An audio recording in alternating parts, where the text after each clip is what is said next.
Here we go again. Right, welcome to another episode of the Unhinged Reflection Series. Yeah. Alright, so today we're going to talk about our latest topic, This is going to be good. Keep watching, friends. which is a hot trending topic right now in the market, where we are going to share more about AI in business applications. So this came, right, and we invited our guests to come and speak with us on the podcast because we met them at our recent hackathon event. Well, we actually met them before and invited them just before the event. Yeah.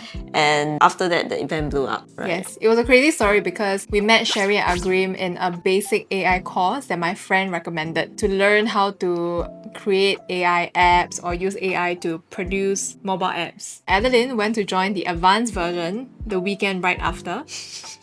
A little bit too advanced, but I think it was great. Love the modesty. And then the following weekend, we joined a Singapore hackathon. Yes. So it was quite crazy, It is crazy, actually. this whole learning curve, right? Yeah, and it turned out to be the Asia's largest hackathon, cursor hackathon Yeah. in the region. I recall there were close to about 600 to 800 people who signed up for the event and up to 50 apps that were shipped within 24 hours. Wow.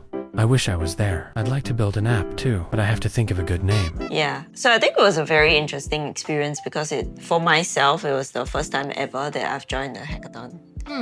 Same for you, right? Yeah, absolutely. I've not stayed up late for 30 hours staring at a laptop trying to debug, right? Thank God I'm just a cute dog. So share with the audience what was your experience building the app and what kind of app do you build? I think it was a very interesting experience from the point of view, firstly because it was a hackathon, so I went at my first time. So I went with really the mindset of let's try something new. Then there were a lot of things that we could test because a lot of the platforms gave us credits to run, which was something that I think was awesome to do So we a had, lot of different testing. ChatGPT credits, Gemini credits, Perplexity. More than that, All so sorts, a all lot sorts. of different platforms, right? So I decided to try something that had quote-unquote non-work related. I actually went there with the mindset of let's create a work-related app, right? And then I end up thinking that, you know what, with so many things to test, let me just go a bit crazy and just think of something. So as they were introducing everything, I just came upon this idea of what if I could be almost like a video game character and be in a religious story and be part of the story as it unfolds. So I would love to see how it looked like then, right? I would love to see how the characters interacted. I would love to kind of also learn the story as it unfolds and the lessons as it did. So basically the entire app was, as a person, you can take on a character, you interact with the story characters, you learn the lessons, and you get to see the imagery that was created, and all that was all done through AI. Yeah, it's a pretty cool app. I tried it myself. The story was quite interesting. Basically, it's a chapter in the Bible, and you walk through the Bible as though you're part of the characters. Yeah. So I tried like doing Noah's Ark and stuff like that. So it was pretty interesting to experience the story of Noah's Ark from a character point of view that was really in that era and part of that story. And you produce that within 24 hours? Yes, within 24 hours. I did sleep for 3 hours because I couldn't take it anymore. But with a blurry eye, I shipped my non-complete final app. And I think, as Sherry says, it's about getting things out there before it's fully complete. Progression over perfection, basically. I quite like that. And I think that is also a very good reminder of this concept as well. From a marketing standpoint, from how we want to move things along, things shouldn't have to be wait, or rather we shouldn't wait until some things are totally perfect before we move. That's why I bark before I think. It's a hackathon, and this 3 consecutive weeks of trying out AI was a very enlightening experience for us because we literally compressed the time it takes to adopt AI and try all the different apps that you can think of at one go. So today, right, we want to share a little bit more behind the scenes of our learning principles when it comes to AI application in business. Adeline, what was the biggest takeaway for you as you went deep dive into the whole hackathon experience? I won't say this is the biggest takeaway, but I would say that this was something that surprised me a lot, right? First takeaway that I was really surprised by was about communications. So it's quite common for us to hear, not just from our own circle, but even speaking to business friends or other founders and all that, to hear when we exchange ideas and say, hey, how's your team when it comes to using AI and stuff like that? And usually they will say that some of their team will reflect that, oh, the AI gives me very bad responses. It's not good for what I'm asking for, and therefore I'm not using. And it is a very common response as well that I think we have come across. Is that the same for you? Yeah, and the saying goes, right, bad input gives you bad output. I actually like that. And I think one thing that I came to realize during the course of learning of how to communicate with AI is that you have to be very, very clear about how you're communicating with AI. So one of the issues that I was trying to debug during the entire session of learning to write the app, I hit a roadblock and I asked Sherry for help. And then I realized that the problem wasn't with the AI. It wasn't that they were not able to debug. It was actually with me, because this was the exact instructions I put in there. I said, there's something wrong here. It's not getting to my ideal outcome. Can you debug? What happened was that Sherry said that, these instructions are not clear. Now, do you think that these instructions are clear? Well, something's wrong, debug it. Well, that means you expected AI to find and diagnose the problems themselves. Well, in a sense that it was also not clear, not just find and debug, but when you say something is wrong, there is literally no pointer as to what do you mean by something is wrong. What is wrong? What exactly is wrong? Yeah, which in this case, perhaps you and I don't know. But at the same time, there could have been more clues. For example, I expected A, you gave me B, and this is not reflecting, or A should have looked like this and it's not reflecting correctly. Now debug the situation. So this actually enlightened me a lot, because I realized that this is about communications. Yeah. It's true, rubbish in, rubbish out, but at the same time, it's also about communications as well. And this carries across from not just communicating with AI, but communicating with people as well. Yeah, and the world right now is obsessed with prompts. We're trying to find the best prompts there is out there. People are selling their prompt packs, the ultimate prompt packs for writing perfect email that gives you 90% open rate. So the world is going out there selling prompt design, right? But what I at least got out from the whole experience is that when you use AI, it's actually how do you communicate with AI, which is similar to your communication skills with people outside of AI, right? So it turns from a template to a skill that you need to master. Personally, for me, after going through that experience, I realized that there was a gap in my own communication. And it actually changed how I approach my communication, even with team members or with just family members as well. In the past, I would literally have the same response as I did with the AI. I would tell my team member, this is wrong, go and fix it, right? Quite common. Yes, this is quite common, but the fact is, I don't think that the person can identify what is wrong, because if they did, then it wouldn't happen in the first place. That's one. And two, it's literally like telling a kid something is bad, but not telling him exactly what is wrong, what is And how to expected, fix it. and how to fix it. So Yeah. all of these are all just communication. Yeah.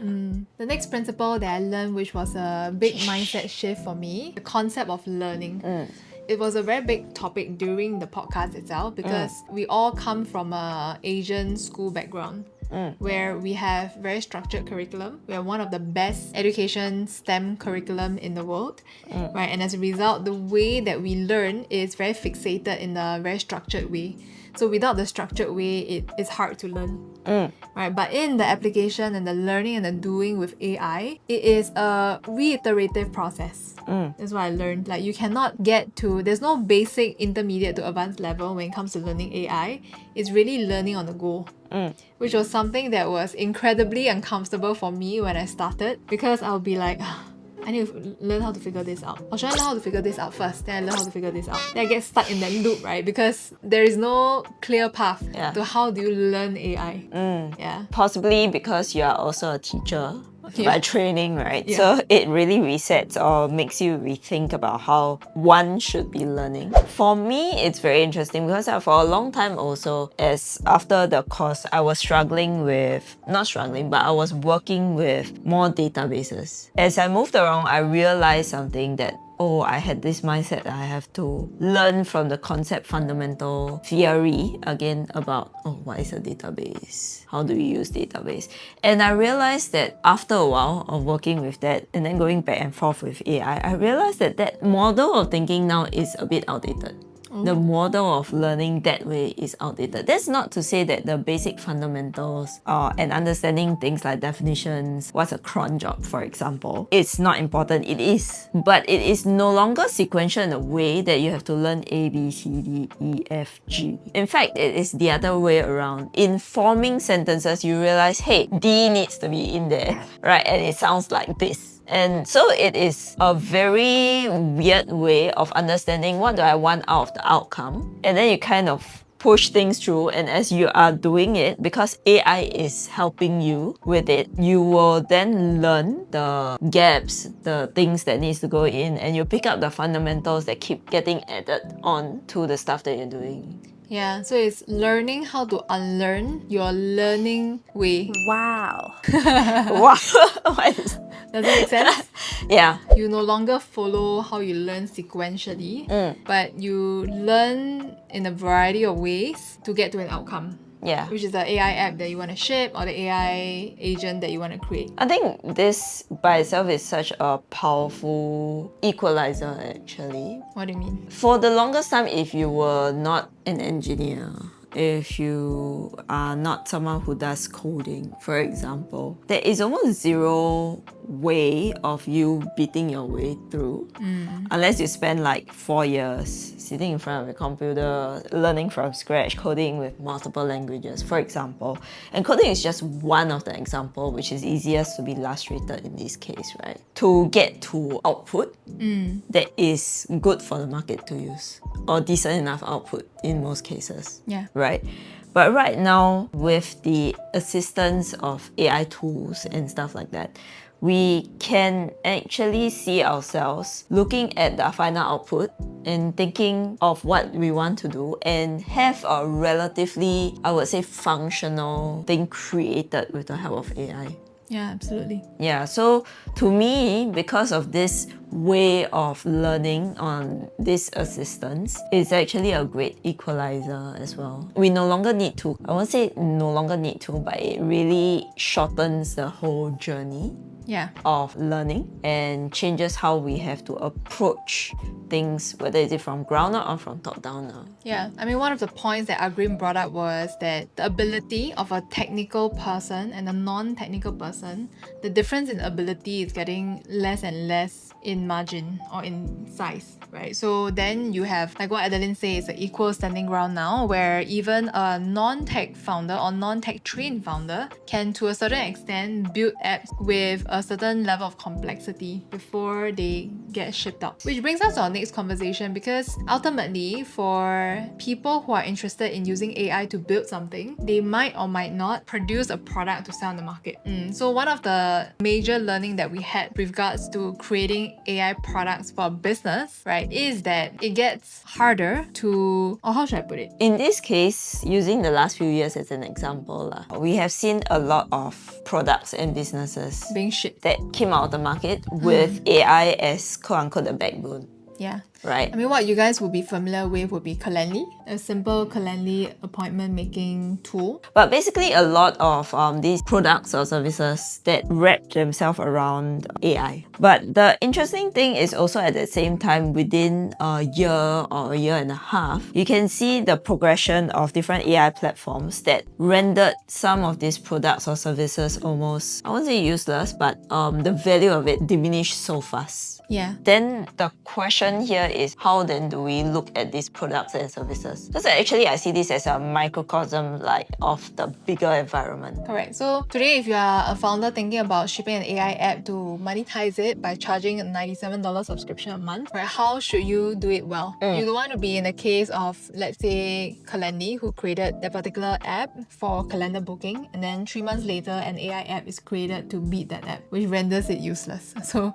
you kind of have to keep chasing that, right? But the way that that they talk about creating successful AI app, which Sherry and Agrim themselves are founders of AI apps as well. Yeah. Right? So how did they did it? I think first is definitely you don't want to be just a wrapper on top of AI. GPT. Yeah. So for example, the easiest one to understand would be transcription services. You cannot offer something quote unquote basic that is just slapped on top as a user or UI UX kind of experience. Yeah. It's not enough. So that's one. Two is then when you are considering the product and services, it is about the niche and the nuance, right? So an example that was quoted was, if you're talking about transcription service, if you're just slapping on a wrapper, that in itself will not last long as a business. But if you are able to, or if you are creating this transcription that is particularly for medical field, for example, if a doctor is in operations because his hands is tied up, he needs certain transcription and translation, for example.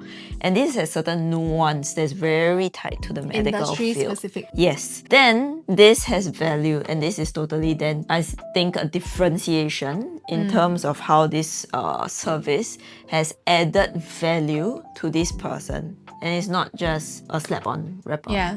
So it's giving context or being industry specific in the AI product that you are creating. So for example, for Agrim, because he's in the computer engineering space, he created an app is contextualized for the engineering industry. Right, where it requires, of course, high accuracy and precision of data, because the wrong data will cost millions. Yeah, and Sherry, of course, Pick Money, I think, right? So she has a financial background, right, where she used the context of the finance industry to create a money saving or money management app meant for the Gen Zs. I think that right now, if we are talking also about the business and products, right, it can be about the value itself, but there can be a third layer where the differentiation point can stand out, which is the personalization and the way that this particular product interacts with the end clients. Yeah, so they call this the founder to market fit, which I thought was quite an interesting topic or coin term, because we always talk about product to market fit, right? We rarely hear about founder to market fit. And founder to market fit is the idea that you as a founder, right, and your experience, your knowledge, and your interests combining with the product expertise finds a market that's meant for you.